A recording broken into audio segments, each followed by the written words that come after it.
But now we're living in this sort of materialistic stage orange worldview.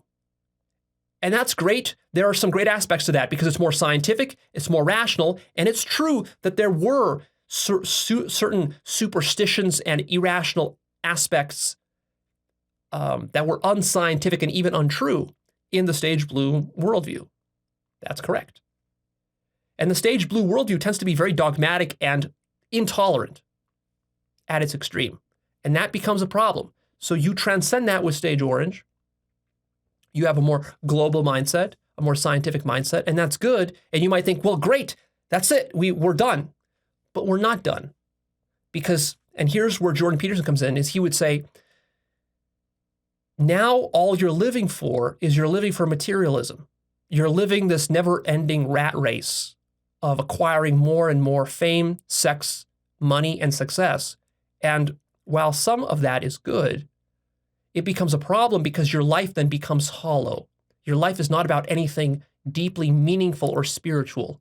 At stage orange, you've despirited your life and reality. You've demystified everything to death to the point where now life is purely utilitarian.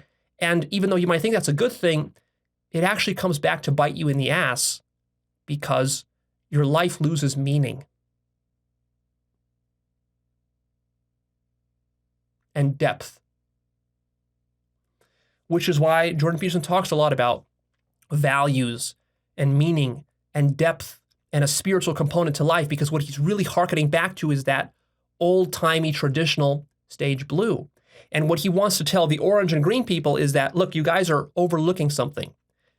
It's not as simple as that our ancestors lived with these original religious ideas for thousands of years because they were idiots and just superstitious and unscientific and irrational. There was some of that. There was plenty of that. But also there were deep truths contained within these religious traditions that gave meaning and purpose to life beyond merely material existence. And if you ignore that, that will create a dysfunctional life and a dysfunctional society. It will lead to things like the breakdown of the family unit.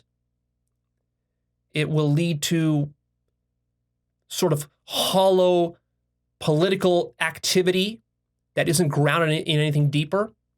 And it will just leave you like a leaf blowing in the wind, going back and forth, not knowing which way to go, not being able to discipline yourself in your life and order your life towards some sort of higher vision.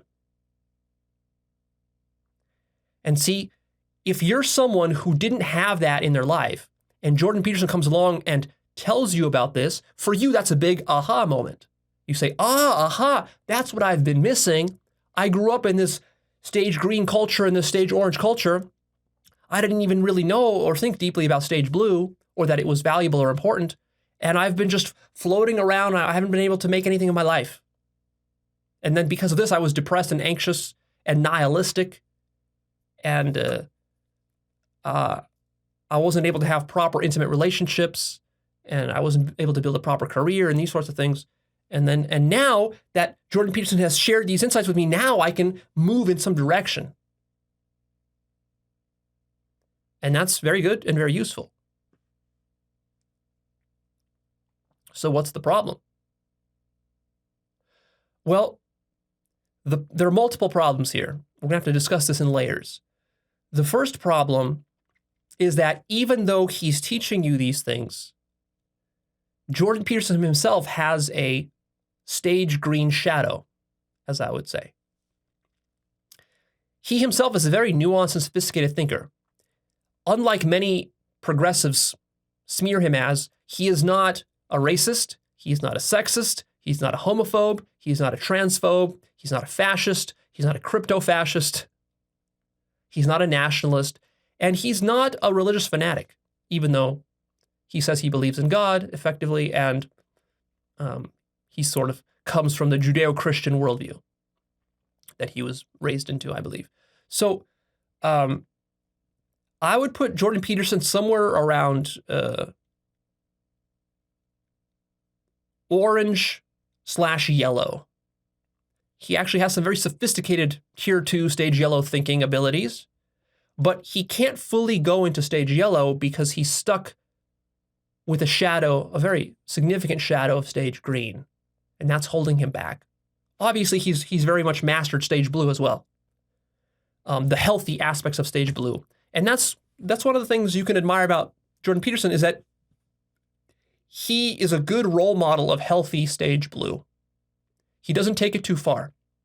He doesn't take stage blue into nationalism or fascism or racism or sexism or these sorts of things. If you think he does as a progressive and you disagree with me, consider the possibility that you yourself have a stage blue shadow and you're not looking at the situation objectively.